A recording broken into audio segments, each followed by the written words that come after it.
Hello students, good morning. Hindi score with BR channel पर आपका स्वागत है। आज मैं आपके लिए लेकर आई हूँ समवृत्त और आवेदन पत्र लेखन से संबंधित प्रश्नोत्तर, जो केवीएस और एचपीएससी पीजीटी सिलेबस का पैटर्न है। तो चलिए इसमें समवृत्त और आवेदन पत्र से संबंधित प्रश्नोत्तर देखते हैं। समवृत्त को कहा जाता है, समवृत्त को क्या कहा जाता है? जीवन वृत्त, जीवनी, संक्षिप्त जानकारी या योग्यता व अनुभव। तो समवृत्त को कहा जाता है जीवन वृत्त, राइट रहेगा फर्स्ट ऑप्शन। नेक्स्ट है, समवृत्त के लिए अंग्रेजी में कौन सा शब्द प्रयुक्त किया जाता है? बायोडाटा, करिकुलम विटा, रिज्यूम, उपर्युक्त सभी। तो समवृत्त के लिए अंग्रेजी में उपर्युक्त सभी शब्द प्रयुक्त किए जाते हैं, राइट रहेगा 4 ऑप्शन। समवृत्त में सम्मिलित होना चाहिए नाम, पता, फोटो व हस्ताक्षर। समवृत्त का अर्थ होता है, जैसे हम अपना रिज्यूम बनाते हैं उसको समवृत्त बोला जाता है, तो उसमें हमें अपना सब कुछ डिटेल देनी होती है। तो समवृत्त में शामिल होना चाहिए नाम, पता, फोटो व हस्ताक्षर, योग्यता, अनुभव व व्यक्तिगत जानकारी, आवेदन पद का नाम, उपर्युक्त सभी। तो समवृत्त में सम्मिलित होना चाहिए उपर्युक्त सभी, राइट रहेगा 4 ऑप्शन। समवृत्त लेखन में लिखना चाहिए संगत पद से संबंधित अनुभव को, संगत पद के लिए अनुपयोगी जानकारी को, संगत पद से संबंधित व पद के लिए उपयोगी योग्यता व अनुभव को, संपूर्ण जीवन काल के ब्यौरे को।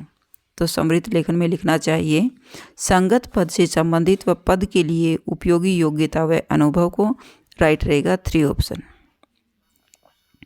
समवृत्त के बारे में असत्य कथन है। सुंदर व आकर्षक होना चाहिए, संक्षिप्त व उपयोगी जानकारी होनी चाहिए, बेहद विस्तृत होना चाहिए, या पद के लिए उपयुक्त रुचि, योग्यता व अनुभवों का विवरण होना चाहिए। तो असत्य कथन है, राइट रहेगा इसमें 3 ऑप्शन। बेहद विस्तृत समवृत्त नहीं होता, समवृत्त कम से कम शब्दों में अपनी जानकारी देना होता है, तो इसको विस्तृत रूप में नहीं लिख सकते। तो असत्य कथन रहेगा 3 ऑप्शन, राइट रहेगा। नेक्स्ट, समवृत्त का प्रारूप होता है नियोक्ता के द्वारा निर्मित, कंप्यूटर ऑपरेटर के द्वारा निर्मित, या आवेदक के द्वारा निर्मित, या लेखक के द्वारा निर्मित। समवृत्त का प्रारूप होता है आवेदक के द्वारा निर्मित।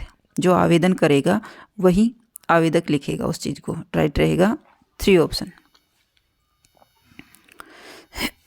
नेक्स्ट है, आत्मवृत्त यानी सीवी तैयार करने के लिए नौकरी चाहने वाले को आवश्यकता होती है विशेष कौशल की, सतत अभ्यास की, या विश्लेषणात्मक कला की। तो राइट रहेगा 4 ऑप्शन, उपर्युक्त सभी के।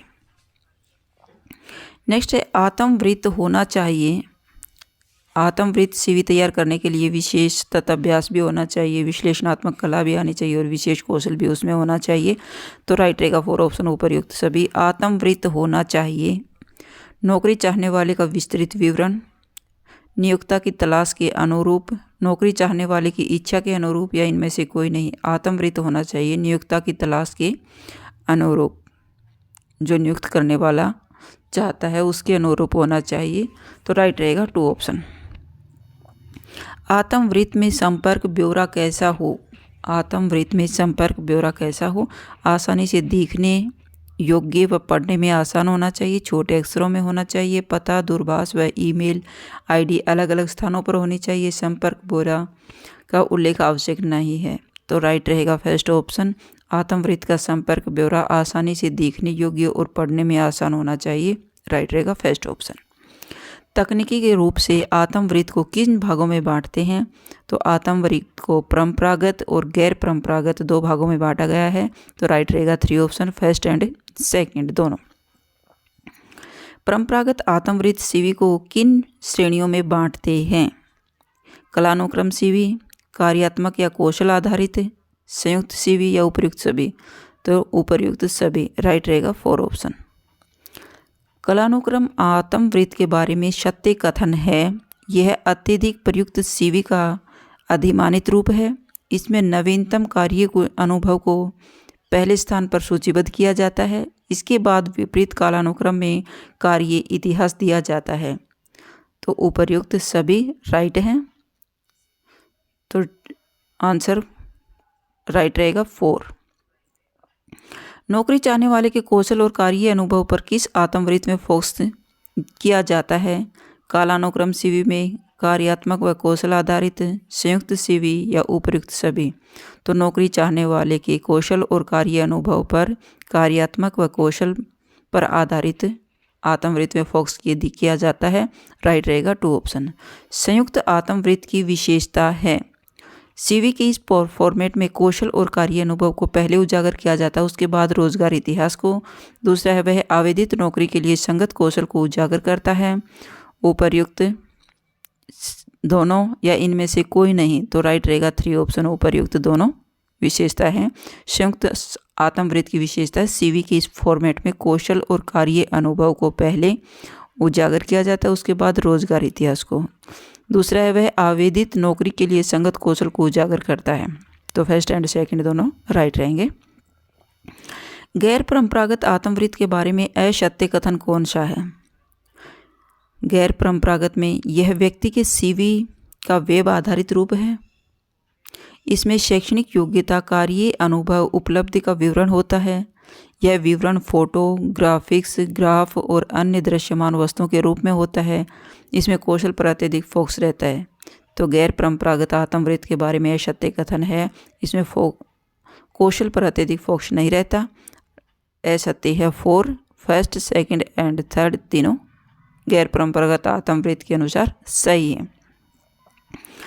आत्मवृत्त के अन्य रूप कौन सा होता है? प्रोफाइल सहित सीवी, लघु सीवी या लक्षित सीवी?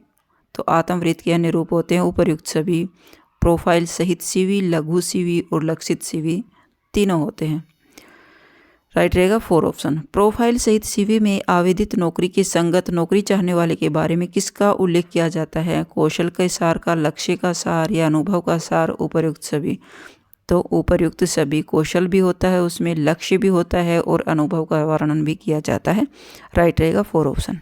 आवेदित नौकरी से विशेष रूप से संबंधित अनुभव और कौशल को किस सीवी में उजागर किया जाता है? आवेदित नौकरी के विशेष रूप से संबंधित अनुभव और कौशल को लक्षित सीवी में उजागर किया जाता है। राइट रहेगा 2 ऑप्शन। किस सीवी में योग्यताओं और अनुभवों को उजागर करते हुए आजीविका का भी संक्षिप्त सार का उल्लेख किया जाता है? संक्षिप्त सार तो लघु सीवी में किया जाता है। राइट रहेगा 3 ऑप्शन। समृद्ध की आवश्यकता होती है साक्षात्कार में चलों के लिए, निजी संस्थाओं या व्यावसायिक प्रतिष्ठानों की रिक्तियों के लिए, अंशकालिक कार्यों व पदों के लिए? उपर्युक्त सभी। तो राइट रहेगा 4 ऑप्शन, उपर्युक्त सभी के लिए समृद्ध की आवश्यकता होती है साक्षात्कार में जाने के लिए, निजी संस्थाओं में रिक्त स्थानों के लिए, अंशकालिक कार्य पदों के लिए। आवेदन पत्र का सर्वाधिक उपयुक्त उपयोग है रिक्तियों के लिए आवेदन प्राप्त करने हेतु, नियोक्ता द्वारा निर्धारित प्रपत्र में उम्मीदवारों का विवरण प्राप्त करने हेतु, विज्ञापित पदों पर आवेदन प्राप्त करने हेतु, नियोक्ता के द्वारा धनार्जन करने हेतु। आवेदन पत्र का सर्वाधिक उपयुक्त उपयोग है नियोक्ता के द्वारा निर्धारित प्रपत्र में उम्मीदवारों का विवरण प्राप्त करने हेतु। राइट रहेगा 2 ऑप्शन। नेक्स्ट है आवेदन पत्र का प्रारूप निर्मित होता है आवेदक द्वारा, रोजगार सेंटर के द्वारा, प्राय नियोक्ता के द्वारा, कंप्यूटर ऑपरेटर के द्वारा। प्राय नियोक्ता के द्वारा निर्मित किया जाता है आवेदन पत्र का प्रारूप। राइट रहेगा 3 ऑप्शन। आवेदन पत्र के बारे में असत्य कथन कौन सा है? कुछ नियोक्ता आवेदन पत्र के साथ आवेदक शुल्क भी वसूलते हैं। आवेदन पत्र में इसके साथ संकलन किए गए योग्यता व अनुभवों का विवरण दिया जाता है।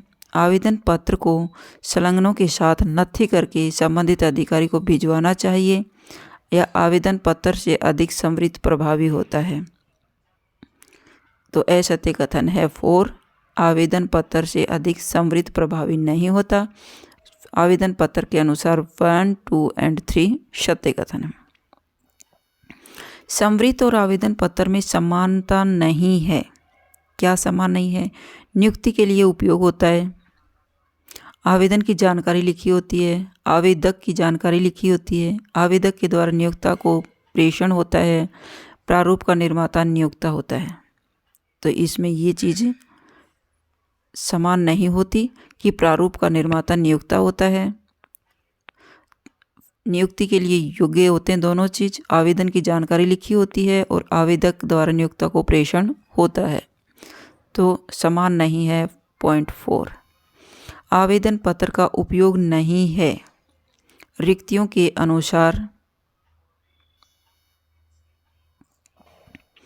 आवेदन पत्र का उपयोग नहीं है रिक्तियों के अनुसार उम्मीदवारी के लिए, परीक्षाओं में सम्मिलित होने के लिए, फर्स्ट एंड सेकंड दोनों, या नीलामी के लिए आवेदन पत्र का उपयोग नहीं है। तो आवेदन पत्र का प्रयोग नहीं है। क्वेश्चन है इसमें रिक्तियों के अनुसार उम्मीदवारी के लिए और परीक्षाओं में सम्मिलित होने के लिए। इसमें राइट रहेगा 3 ऑप्शन, दोनों ही उपयोगी नहीं हैं। नेक्स्ट है आवेदन पत्र की शैली है।